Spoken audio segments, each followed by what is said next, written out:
Minions are back, and this time they're unsuspectingly releasing monsters upon Old Hollywood. Let's get into my review for Minions and Monsters. Now, I'm going to say it straight up, I'm not a Minions fan. I did enjoy the first two Despicable Me's specifically. However, the Minion movies themselves have done nothing for me ever. I haven't been a fan of any of them. Rise of Gru's probably my favorite one if I had to pick so far, just because there's a little bit of a Gru origin story as well, which was neat. But overall, Minions movies haven't done heaps for me, which is why I walked out of this film awfully surprised how much I enjoyed Minions and Monsters.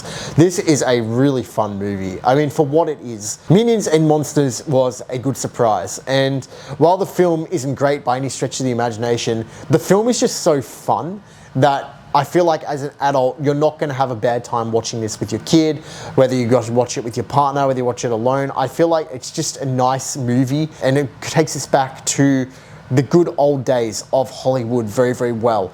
And I think that the funnest part about this film is not only its homages to history and old Hollywood, but it also has enough twists and turns in it to keep the film and plot exciting.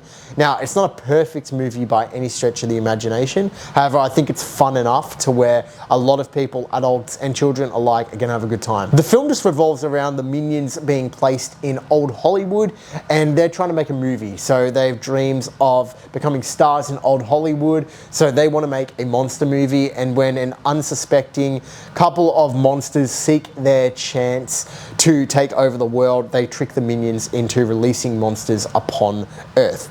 And obviously the Minions have to then stop the monsters. But there is a lot of really cool references to old Hollywood in this film, which is definitely the funnest part. Seeing the Minions in this setting, seeing them running around, their antics, and going about day-to-day life in the 1920s, 1930s is really cool to see. And it's something which I didn't expect from a Minions film. But it's without a doubt the highlight, I think, of the Minions franchise so far. The main monster in the film is Goomy, I believe his name is, and he is kind of the ringleader of the monsters trying to take over the world when they trick the Minions into unleashing them. These characters are fine. I actually quite liked Goomy. I thought he was quite charming, to be honest.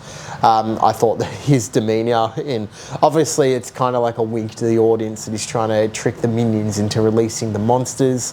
But I thought that it was quite clever, and yeah, I enjoyed having him around. There's also another character named Dort in the film, who the Dort plotline with his partner wasn't my favorite part of the movie. However, Dort kind of had a bit of charm to him to where I enjoyed it enough to where I was like, yeah, that's a bit of fun. But I think that definitely the strong point of the film are the Minions and them trying to make their film and make it in old Hollywood. I think the start of the film, it is a little bit repetitive. We do kind of get the same start to most Minion movies. However, ultimately the Minions' purpose is to find a new master, so I kind of get it.